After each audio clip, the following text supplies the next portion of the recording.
$4 ቢሊዮን። ይህ እጅግ ግዙፍ የሆነው የታላቁ የህዳሴ ግድብ የወጣበት የገንዘብ መጠን ነው።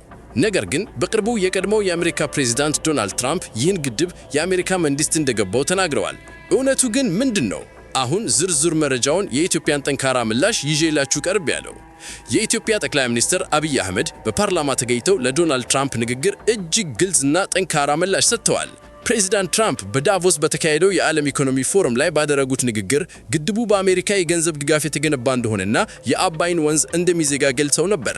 ይሁን እንጂ ጠቅላይ ሚኒስትሩ ይህን ሐሳብ ሙሉ በሙሉ ውድቅ አድርገውታል። ግድቡ የኢትዮጵያ ሕዝብ ከሀገር ውስጥ እስከ ውጭ አገር ድረስ ባደረገው ከፍተኛ ርብርብ የተገነባ መሆኑን አስምረውበታል። ይህ $4 ቢሊዮን የወጣበት ታላቅ ፕሮጀክት አፍሪካ ውስጥ በኃይል ማመንጨት አቅሙ ቀዳሚው እንደሚሆን ይጠበቃል። ይህን ጉዳይ በጥልቀት ለመረዳት በመጀመሪያ የታላቁ የህዳሴ ግድብን ታሪክ ማወቅ አለብን። ግድቡ ግንባታው የተጀመረው በ2011 ዓመት ሲሆን ከመጀመሪያው ቀን ጀምሮ ትልቅ የዲፕሎማሲ ጫና ሲያርፍበት ቆይቷል። በተለይም ግብጽ የአባይ ወንዝ ለ39 በመቶ የውሃ ፍላጎቷ መሰረት በመሆኑ ግድቡን የህልውና ስጋት አድርጋ ነው የምታየው። አሜሪካም የግብጽ የቅርብ ወዳጅ በመሆኗ በጉዳዩ ላይ ጣልቃ ስትገባ ቆይታለች። በዚህ ሂደት ውስጥ ኢትዮጵያ አንድ ትልቅ ፈተና ገጥሟት ነበር። እሱም የገንዘብ ምንጩ ነው። ዓለም አቀፍ የገንዘብ ተቋማት እንደ ዓለም ባንክና ሌሎችም በዚህ ፕሮጀክት ላይ ብድር ለመስጠት ፈቃደኛ አልነበሩም። ይህ የሆነበት ምክንያት በወንዙ ላይ ባለው የፖለቲካ ውጥረትና በታችኞቹ የተፋሰሱ ሀገራት ተቃውሞ ነው። ከዚህ በተጨማሪ ፕሬዚዳንት ትራምፕ በዳቮስ ላይ ያደረጉት ንግግር ኢትዮጵያ አሜሪካ የሰጠቻትን የገንዘብ እርዳታ ለግድቡ ግንባታ ተጠቅማበታለች የሚል አንድምታ ነበረው። ይህ ደግሞ በኢትዮጵያ በኩል ትልቅ ቁጣን ቀስቅሷል። ምክንያቱም ግድቡ የኢትዮጵያውያን ብሔራዊ ኩራትና የራስን ዕድል በራስ የመወሰን ምልክት ተደርጎ ስለሚወሰድ ነው። አሁን ወደ ዋናዎቹ ነጥቦች እንለፍ። ግልጽ መሆን ያለባቸው 3 መሰረታዊ ጉዳዮች አሉ።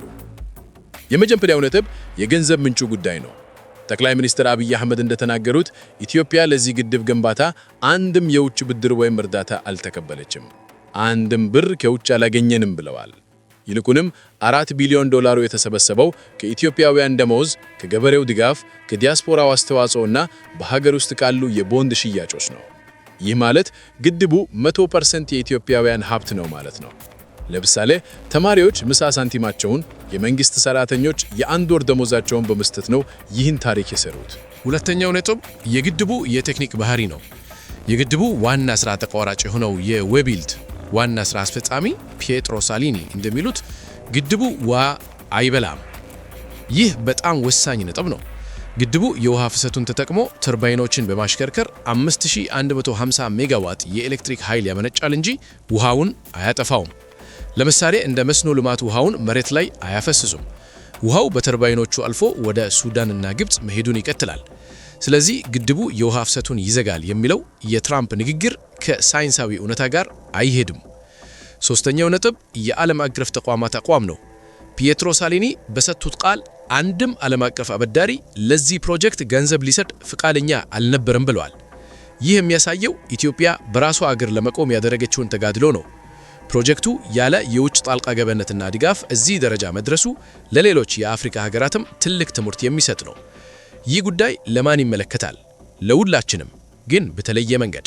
ለኢትዮጵያውያን ወጣቶች ግድቡ ሲጠናቀቅ የሚመነጨው 5150 ሜጋዋት ኃይል ለፋብሪካዎችና ለቴክኖሎጂ ስራዎች መሰረት ይሆናል። ይህ ማለት ለብዙ ሺህ ወጣቶች የሥራ ዕድል ይፈጥራል ማለት ነው።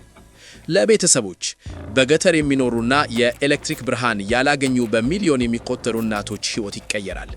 ጭስ ከመተንፈስ ይገላገላሉ። ልጆቻቸው በብርሃን ያጠናሉ። ለጎረቤት ሀገራት ኢትዮጵያ ትርፍ ኃይል ለሱዳን፣ ለኬንያ እና ለጅቡቲ በመሸጥ የቀጠናውን የኢኮኖሚ ትስስር ታጠናክራለች። ለግብጽና ሱዳን ግድቡ የውሃ ፍሰቱን በማስተካከል የጎርፍ አደጋን ይቀንሳል። በድርቅ ወቅትም አስተማማኝ የውሃ ክምችት እንዲኖር ያደርጋል። ወደፊት ምን ይጠበቃል? በአጭር ጊዜ ውስጥ ግድቡ ሙሉ በሙሉ በኃይል ማመንጨት ሥራ ላይ ሲሰማራ የኢትዮጵያ ኢኮኖሚ ትልቅ መነቃቃት ያሳያል። ነገር ግን የዲፕሎማሲው ውጥረት ገና አላበቀም። ፕሬዚዳንት ትራምፕ በግብጽና በኢትዮጵያ መካከል ያለውን ድርድር እንደገና ለማስጀመር ፍላጎት እንዳላቸው ገልጸዋል። ግብፅም ለድርድር ዝግጁ መሆኗን ብትገልጽም ኢትዮጵያ ግን ጥቅሟን አሳልፋ እንደማትሰጥ በግልጽ አስታውቃለች።